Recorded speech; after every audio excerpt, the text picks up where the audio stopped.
அப்பாடா, யாருமே இல்லாதப்பதான் இந்த வீடே அழகா அம்சமா இருக்கு.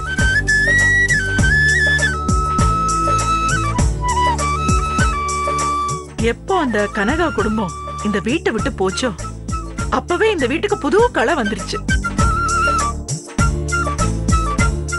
என்னக்கா வீட்ல தனியாவா இருக்கீங்க?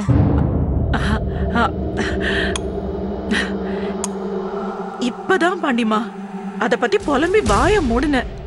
கரெக்டா வந்துட்ட. கனகா குடும்பம் போன பின்னால இந்த வீடே இருண்டு போன மாதிரி இருக்குமா? கனகா குடும்பம் இருந்தப்போ ஒரே கலகலப்பா சந்தோஷமா இருந்துச்சு. அந்த காலம் இனிமே எப்ப திரும்புமோ? அப்பா உங்க வீட்டை விட்டு போறப்ப தடுக்காம அமைதியா இருந்தீங்களே. அப்போ இந்த வீடு இந்த மாதிரி இருண்டு போகும்னு நான் எதிர்பார்க்கலையே. என்னது நீ எதிர்பார்க்கல?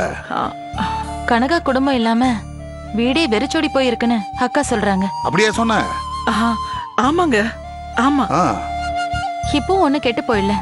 போய் திலகாவோட சேர்த்து கனகா குடும்பத்தையும் கூட்டிட்டு வந்துருங்க.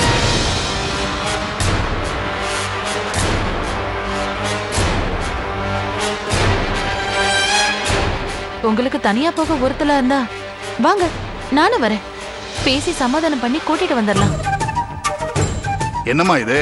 வேலைக்காரனை கூப்பிடுறதுக்கு அரசம் போறது நல்லவா இருக்கும்? அரசன்னு சொன்னது என்னையா இல்ல அக்காவையா? நான் ஒன்னதாமா சொல்றேன். அவங்கள கூப்பிடுறதுக்கு நீ எல்லாம் ஒண்ணும் போக வேண்டாம். வேற வழி இல்ல பெரியதா.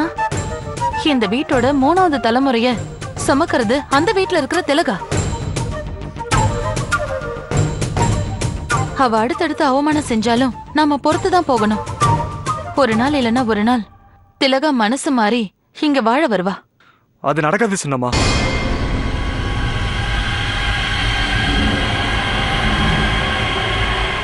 திலகா இந்த வீட்டுக்கு வாழவே வரமாட்டா. டேய், என்னடா சொல்ற? திலகா வீட்டுக்கு போயிட்டு தான் வரேன். என்ன மன்னிச்சு என் வீட்டுக்கு வந்து வாழன்னு கெஞ்சினேன். Rascal rascal rascal! யார கேட்டா அவங்க வீட்டுக்கு போன?